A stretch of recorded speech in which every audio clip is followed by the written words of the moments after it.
What's up, everybody? Welcome back to Sequence. I'm your host, Trevor Plouffe, and we are here for at bat number 2 with my guy, Trevor May. Trev, what's up, dude? What's up, man? Good to be back. Good to be back. We just went over a video. You threw 3 great sliders in a row to get Ramon Laureano out. We have a different kind of hitter now, Joey Gallo. Obviously, we know about Joey. He hits homers. He does strike out a lot. But he's not necessarily an all-or-nothing guy. Like, he's got some other swings in his bag that he can break out. The thing with him is he just doesn't really want to. Like, he kind of understands the player he is. Mm-hmm. What's your mindset against the guy that's, let's just say he's all or nothing. What's your mindset against him? It's like, is it pitch to his weaknesses, or are you still going with your strengths? Again, it's before this. I overlaid a little bit before going into the series. Overlaid what my strengths over his weaknesses and see where the lineups are. I start there, and then if we get in a situation to where we're getting closer to his strengths, or it's a higher risk because my miss tends to get into his strengths, throwing the pitch there, then I might just have to take that chance because of how good I feel with my strength in that situation. That's kind of the how I prioritize. My strength to his weakness, and then it just like is a sliding scale of my strength to their strength. And I never go to my weakness. Like, why would you ever do that? No, So, you don't. and you just kind of make that determination as you decide which pitch you want to throw. I think that's a good way to think about it. But a little bit of prerequisite for this at bat, and there was another one that I was thinking about the other night to possibly do here against Freddie Freeman, but it was that was more of it's Freddie Freeman, and he's a incredible hitter that just doesn't strike out very much. And I was able to punch him out kind of in a big situation. It was the situation more that made me excited. So this one's more of situational too. So there's some pitches that aren't necessarily great pitches to him. But it's more of I think the learning thing here is building up to this, and this is like for how I've been thinking. That last outing, I believe, was the outing before this one. So that we just watched, and that was a big game because of that series. We were like on a homestand against the Yankees and the A's, and for whatever reason, like games kept flip-flopping. The bullpens were like, it was just blown safe central like for a week. So like bullpens, it was like we felt like we were letting people, like our team down, and then everyone who came in was like their bullpens were letting their team down. So like all the bullpens were just getting crushed. So we were like, we got to fix. Like I need to have a pickup. So this was kind of one of the I was like, all right, let's buy in. So everything I've talked about, I've really started to buy into like within a few days. So like this was kind of a culmination, if this makes sense. But it's the top of the 9th, 1 out. We're tied against a team that can swing it, right? Swing it, and 1-1. So like. Joey Gallo is a homer guy. Like he's gonna, at this point, we're like he's gonna hit 50 if he. Like I think he got hurt directly after this, but and missed some time. But he was gonna hit 50 homers. He was on that pace. So you don't want to give up a solo shot. So you got to be cognizant of that. But at the same time, you said high strikeout guy, and I'm a high strikeout guy. Guys who are high strikeouts and all or nothing, I'm okay with attacking. Like for whatever reason, that's like. Guys who were gonna like Tony Gwynn would have drove me insane, right? But guys who were like Barry Bonds is a bad example because he didn't strike out very much either. But guys who hit homers, historically hit homers. Let's who from history. I would love to face those guys as opposed to guys with tons and tons of hits, Ichiros and stuff like that. So you want power versus power. I want power versus power. I feel like I'm in the driver's seat in that situation. Okay. Just because of the swing and misses I've always had. So guys who tend to swing and miss, that's a strength. My strength against their strength is, their weakness is very glaring against my strength, if that makes sense. Well, if you want power versus power, this is the at-bat for you. This is it. And I watched the at-bat, and it's a very good at-bat by Joey. It is. And I can't wait. The reason I kind of wanted to do this one, too, is I'm gonna throw this one out to Joe and see if he's got any responses to this one. Yeah. Because he's a very prideful guy, all-star, obviously a big name in the game, and here you are. You're not calling him out, but It was a good at bat, and I won. But it's like, You won. I mean, I'm sure he'll win at some point. Like, it's just probably. Oh man. You know? Okay. It is what it is. It's the game. Like, we're playing against each other, right? I love it. The competition. I mean, hopefully people are gonna be watching these videos for the next 20 years, and I want them to understand where we're at right now. There's no baseball going on. And now when I watch these videos, like, all I can think about is I wish there was baseball on right now so we could just – I don't want to go do 2019 stuff. It's great. Yeah. I want to watch you doing it in 2020. I want to see you be matching up right now, and hopefully we get that. Yeah, absolutely. Okay. I'll shut up about that. Let's get to the at-bat. Yeah, so it's leading off the inning. Leading off the inning, Joey's up. He's huge, by the way. You're a big boy. He's a big boy. There's two big dudes on the field currently facing off. Yes. The thick boy club. Are you part of the thick boy club? I'm currently part of it. I don't know what you got to do to get in, but You're in. I'm definitely in. Okay. I mean, look at those numbers right there. Really doing it. 36 games. Walks are a little high. We were getting better. We were improving. This is currently improving. All right. First pitch, you want to go away. Doesn't happen. Oh, yeah. Little pull there. Now, on a righty, that side of the plate, your arm side, is that pitch missing arm side on a righty and glove side on a lefty, or is it just kind of you just pulled that one? So I'm either missing glove side, or I'm missing like way up middle, like a way up. So I'm still probably not going to crush there either. So like the corners of the zone up both sides, my misses are pretty good. Yeah, that's not a bad miss. Obviously. That's not it was a bad miss from a spot standpoint, but like in terms of hitting it, no. He's like, what was that? It was in, and I was trying to go in. He wants a heater here to hit a homer. He's probably thinking there's a good possibility of an off-speed pitch as well because he is Joey Gallo. Yeah. I got 1-0. Set up away. I'm pulling stuff. You pulled it. Yeah. We got in enough. But again, he crushed it. It was just in enough to where he got the barrel too fast to it and hit it foul. So you got to take those strikes when you can get them. But at this moment, I'm like, okay, Trev, you got to make an adjustment on making a pitch. All right. Setting back up away. And that pitch is nasty. Yeah. I remember watching this at bat and seeing, like, what was that? Obviously, it's a changeup, but you see Joey right there? Let's go back to that. He sees heater, realizes a changeup, and watch. He's aggressive to this pitch, but he just can't pull the trigger because he sees it's a changeup. Okay. Yeah, because you saw his hit vacated way early, and he was like, but that's good pick. It was up, so it's good pitch. It's actually really impressive he didn't swing at that. What's that pitch for you? The changeup. That's third pitch down, fourth pitch down. It's probably depending on the hitter. At this time of the year, that and the slider were just best friends because I'd been throwing the slider for 3 weeks, so I was like.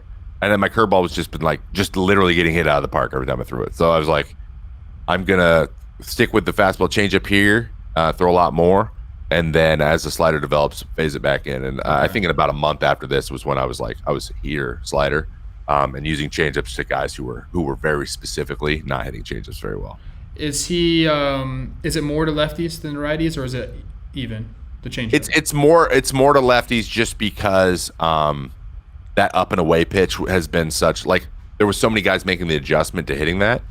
Like a prime example would be Lindor. We saw Frankie change as the season went on to try to get to that pitch more and kind of get off the down and in as much. Mm-hmm. And so like the changeup kind of offset that. So I was able to throw it. Like it could be like kind of mid thigh away. Guys would just be way out in front of it because they were trying to hit that 97 up and away. Yeah, although that one was up, that was a nasty pitch. Yeah, well, and it looked like it was going to carry and then just like stayed. I love that. All right. 1-1 or 1-2 now. 1-2. You can go anywhere now. You can do whatever you want. Looks like you're coming in. Ooh. Tried the slider. Front door slider, huh? That was a great take. I got to be honest. He looks like he's pretty locked. Now that I'm watching his back, that was nasty. That was a really good pitch. I thought very minimum he'd at least like foul it off his foot or like pull into our dugout or something. Okay, so let's talk. You went heater, change up to get to 1-2. Really good slider in there. He took it 2-2. What's the pitch off of that slider? Heater up and in. Okay. Setting up there. And I didn't throw it.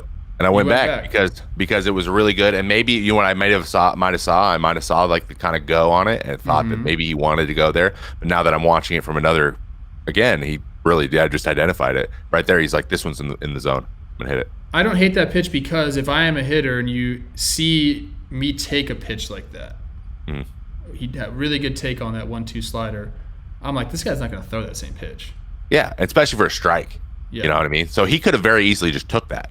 Yeah. Like, oh shit, I thought it was a ball again. So good pitch to go back to it in the chess match that is pitching versus hitting, but he was all over that one now.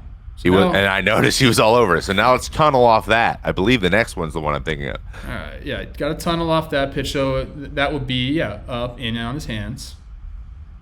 Did he choke up right there? Looks like he did a little bit. He did. You can see it. Okay, he's getting a little 2-strike approach. That doesn't happen too often. So that means he knows you got something for him. And then what do I do? Let's see. I may add the pause again.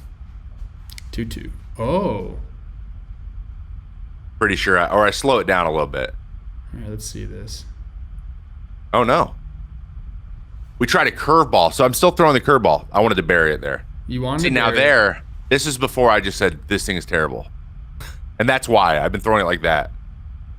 Like, this is where I'm trying to get it down. I've been just throwing it there all year. This might be one of the days where I was like, you know what? Yeah. Gotta go. But he's on it right now. Yeah. You can really see it. So 3 off-speed pitches in a row. I'm, as a hitter, looking heater. You got to think Joey's looking for a heater here. And but it's been a really good at-bat. It's a really good battle right here. He's got no undershirt on because that's what he does. Yeah. Oh. You don't know. It might be cut down on the DV. Yeah. So slider in, kind of a curveball away that kind of went arm side on you. Where's the hole now? So I believe I think at this moment, if I remember correctly, that I try an up and away because 2 of the sliders were in. Breaking ball was supposed to be, and then I could tunnel it off that curveball too that was away. So just in case I was trying to backdoor him, and like, because all hitters don't understand that you're missing, right? Sure. Yeah, we try one up. I believe he fouls this one off too. Yeah, I get it in there enough. 97. And it's probably good actually that got in because he had to pull his hands in because if he could have extended, I wanted to hit that top on away corner, or I want it to be out the plate. That's a miss, but it got in enough. Again, I'm pulling things. All my heaters have been pulled today on this day, for whatever reason, But as I'm watching this, I want you to throw a changeup again, but I don't think you do. I know. I think I go heater up and in. All right, let's check it out. So 2-2 again, 7 pitches in. Yep. There's the pause. Got him. Another strikeout. That one's perfectly played. Like, that was a perfect pitch. The only perfect pitch I threw of the entire hit at bat. But watch, he's boom. He identifies, he pulls his hands in, and he's choked up a little bit, and he's pissed because he's like, I saw it. You gassed him up with the pause, bro. But the pause got him a little bit off, and it was in enough. Like, it just might not be a pitch that's hit very much. Well, like, no matter how much slow-mo right there. I need to see that again. And I'm gonna be honest, I was hype as hell. Like again, it was one of those like, I need to pick us up here. Honestly, it looked like he was expecting an off-speed pitch. He was late on that pitch. He was late. So let's show that again. Like, he might have just sold out to an off-speed pitch because. Yeah, hips went early. I think maybe he was late just because of the pause. Yeah, maybe he was. I mean, he's like that pause. He was. I knew though he was like, he was angry in a way that or he was like pissed off in a way that was like, I should have at least got a piece of that. Like, it's like, it wasn't like a, what are you doing pausing? It was more like a, yeah. You know, I was so locked in. I should have, like, that was one of those bats where you just like know you're gonna have it. Now that I'm watching it, he was just fouling everything off. It was just, he was confident.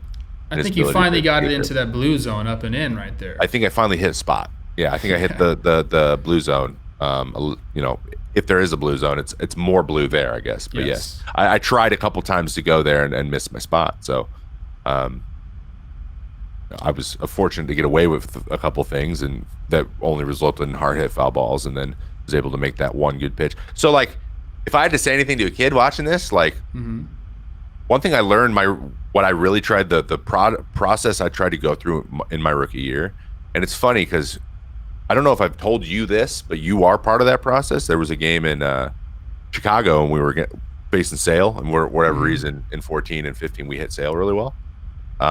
And we'd scored like 4 runs in second inning. So we were up 4-2, and I'd just given up. Like, you know, I would go out in the fourth inning, I'd implode every time, right? And you guys all knew it, and you're like, come on, Rook, like this time, right? And I remember Andy came out and was like, hey, you know, it's my 7th start or whatever. I'm beating Chris Sale at the time, and he's like, hey. And I had like 6 punchies in 3 innings, so I was like feeling really good. And he's like, hey, you have an opportunity here to like really get out of it. And I remember you put your hand on my shoulder, you're like, hey, you know, think about the way you want it to go and just get it done. And then you like went back. Like, it was kind of one of those little like phrases like, hey bro, like, you know what to do.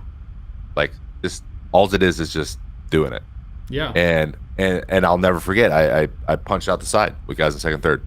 And I was like, I remember being like, let's go at the end of the 4th inning when 2 teams are nowhere close to the playoffs. And I understand like the other team was like, rookie, but like for me, it was like a turning point. And so it's all about like one pitch at a time. Like, I knew this time, like, I need just one pitch to go. Yeah, that was a crappy pitch, and he fouled off, and I got away with that. What am I going to do now? I can still have an opportunity to throw a perfect pitch and get the strikeout. So it's always, that opportunity is always there. You just have to think in that way. Like, okay, now this time, until you're done. And it's really hard to do that. You just like, yeah, I just want this to go good so I can go in the dugout and like have a good outing. And like all that anxiety that built up to this point all day from when the moment I woke up to right now will be over. That's a weird thing as a reliever. And so that's like, it's like a relief, and like just you're so keyed up.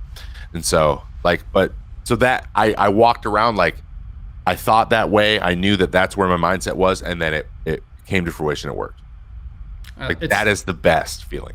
I don't love this word, but when I watch you pitch now, I think about this word. It's conviction. Like, when I see you pitch now, as opposed to maybe back then when you were starting, it's like we talked about your plan. Like, you have an excellent plan. You stick to that plan. You go execute your pitches, and that's why you've been successful. And that's simple. You just got to find what that is. There's no doubt. I don't see any doubt. Like, you're never thinking like, I'm not sure this is going to work. It's like you were going there and you're like, this is going to work. And it shows in your stats. It shows in your demeanor on the mound, everything. Love it, man. I love what you're doing. I cannot wait to see you back on the mound. I cannot wait to be back out there. All right. Well, I appreciate you coming on, and thanks for letting us get into your mind a little bit. Yeah, of course. All right. That's Trevor May. We'll put your socials up, but go follow everything. You're doing great stuff, not only in baseball, outside of baseball. So thank you. Sure. Thanks.